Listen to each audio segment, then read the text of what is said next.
Miraculous Revelator is officially here, and with all the sneak peeks we've been getting of it, I'm so excited. Do I have homework? Yes. Should I be doing said homework? Also yes. But it's Miraculous, so let's get into Revelator. Also remember that there will likely be many inconsistencies because this is the 11th episode. Now, let's go. So the episode kicks off with a really confusing scene where all of the heroes are de-transforming, and because it's Miraculous, they're in the subway, where obviously no other Parisian would ever go, and the heroes seem to be working together on stopping themselves from de-transforming, which I'm just gonna point out is kinda odd. Like, Ladybug and Cat Noir got this ability by being in actual danger, but the heroes get it because they're encouraged by Ladybug and Cat Noir. Also random tangent, but Ladybug points out that she chose the holders because she knows they're good people as a reason to say they can't feel bad emotions.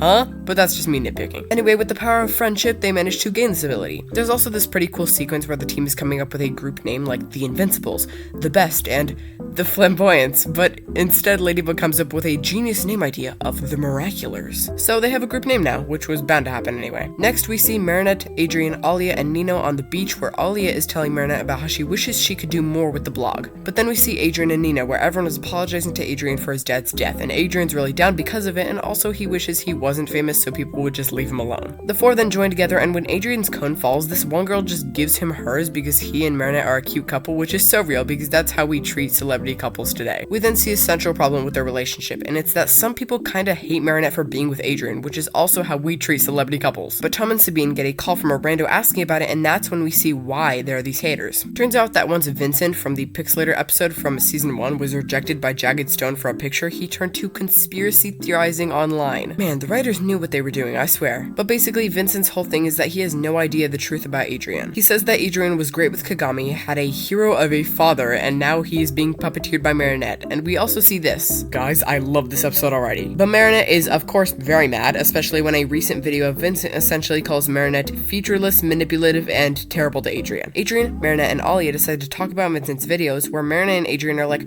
man, we should talk to this guy and make him see the love. While ALYA is like the voice of reason and essentially calls Vincent a manipulative liar who doesn't care about anything but money and fame. But Marinette and Adrien are, of course, like, man, that can't be true, and the two decide to meet him in person, which is so smart, of course. But Marinette's parents are skeptical, and Tom decides to go with them. Also, Marinette's own lie about Gabriel defeating Monarch backfires, and Vincent uses it against Ladybug, so that's great. Finally, they all meet though, and Vincent just manipulates them terribly by pretending he was really just talking about their love the whole time. He also says that it's not actually his fault because he voices the public, and if they say bad things, it wasn't little old him. I hate this man. He then offers to put Marinette and Adrien on his channel though, and they can tell the public the truth. I'm sure nothing can go wrong at all. So the two lay out their relationship from beginning to end, including the umbrella, which it was actually kinda chilling to hear the characters nonchalantly talking about the scene that put millions in a chokehold for a decade. And they played the In the Rain music in the background. Guys, I am screaming! But after this, Vincent is super pumped about their pure love, except as everyone expected, he messes with the footage and changes it to make everyone hate Marinette even more. So when Adrien and Marinette go to the movies, they are confronted by a group of Miraculous NPCs. The NPCs get mad at Marinette and show her the altered interview, and maybe it's because of the subtitles for this, because I'm not watching this in English, but I do not see how Vincent could change the interview with a filter, but maybe that's just me nitpicking again. So the two leave the movie theater. At home, it's shown how Vincent took the interview out of context, and ALYA is there to tell Marinette, I told you so. But mainly, she points out the difference between influencers and journalists. While journalists look for facts and report on them, influencers exploit viewers' expectations and influence them. ALYA then decides to change her identity with an illusion and confront Vincent herself. She acts like she's a wannabe influencer and gets him to tell her a big tip for being one. Make up the answer you want and use it instead of what's actually said. He also says that while talking about a couple in love is boring, talking about a couple with drama gets views. He exposes his own secrets while on camera. Also on a tangent, but Marinette and ALYA manage to edit and post the video before Vincent can even leave the restaurant he and ALYA talked in. What is this witchcraft? But Marinette and ALYA post the video, and as you can guess, Vincent isn't too happy about it. His follower count shoots down dramatically, and everyone in the restaurant hates him, since media just spreads that fast in a city with 2 million people. Or 12 million. Google won't give me a straight answer. In embarrassment, Vincent runs out of the restaurant and is akumatized, which by the way, these akumatization sequences are just getting better and better. It's kinda crazy. But he's akumatized into Revelator, who, if you can guess, has the power to reveal people's secrets. His power isn't just that though. When he hits people, he gets an orb with their secret in it, which he can then put into his eye camera thingy and send into the sky. By doing this, a fresh video pops onto the internet exposing the secret. Ladybug and Rena Rouge show up to stop him though, and the three, as well as Cat Noir, essentially play baseball with Ladybug and Cat Noir's secret identities, which is terrifying to think about. The problem with the orbs, however, is that if you touch them, you see the secret, so Cat Noir can only cataclysm his own orb. But when Rena Rouge touches Ladybug's, she doesn't see Ladybug's identity, she sees Marinette talking about how Monarch is Gabriel Agreste, which ALYA hadn't previously known. alone. So, lore drop. Rena Rouge is obviously a little mad at Marinette for not hiding it just from her, but mainly from hiding it from Adrian and the whole world. After having a mini anger session with Ladybug, the two return to the battle and almost immediately de-akumatize Revelator. After fixing things, they realize Rena Rouge will keep the secret forever because Ladybug's power fixes damage and learning secrets isn't damage. They also have this little chat about Kanawar learning to evolve for some reason, which is kinda odd considering Marinette could use some emotional involvement if you ask me.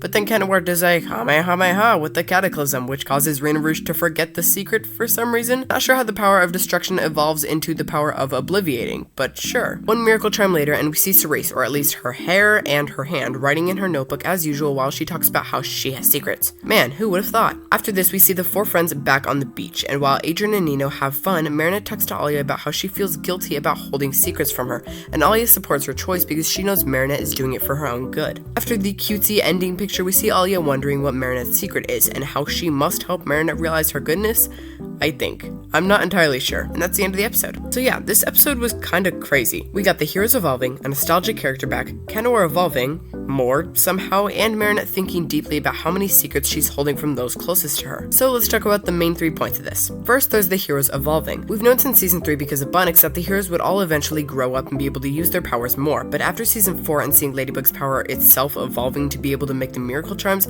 it was only a matter of time, in other words a while, until the rest of the heroes did the same thing. Now, not only will the heroes be able to use their powers more, but they won't de-transform. And they also have a cool name, the Miraculous, which is cool. It does make me wonder if Chrysalis has already evolved more than Gabriel did though, since we've seen her use the anti-Kumas multiple times, and we might see that in Climatic Queen, or maybe it'll be saved for the finale, or at least a later episode just to add to the suspense. Another part of this being a thing is it makes me wonder if we'll see the individual episodes dedicated to a hero like we saw in season 5, maybe happening in season 7, where we see the hero team evolving individually. I honestly hope this doesn't happen just so we get less repetitive episodes and more story episodes, but that's just me. Going with this, the second point I wanted to make is how Kanawar has now evolved to use his power more, and in a way that he can wipe people's memories of a specific thing, which I assume is going to be very important in the future, and it was kind of oddly used in this episode. Like Ladybug was like, man, I didn't tell you the secret for your own good, Rena Rouge, and Rena Rouge was like, well, it wasn't good for me or you, and Kanawar is like, well, how about we erase this memory and make the bond between you two weaker because Ladybug is still holding this secret, and they just do. Again, that's just me, and it just makes me think that we'll probably see more development of the heroes' powers, especially Ladybug,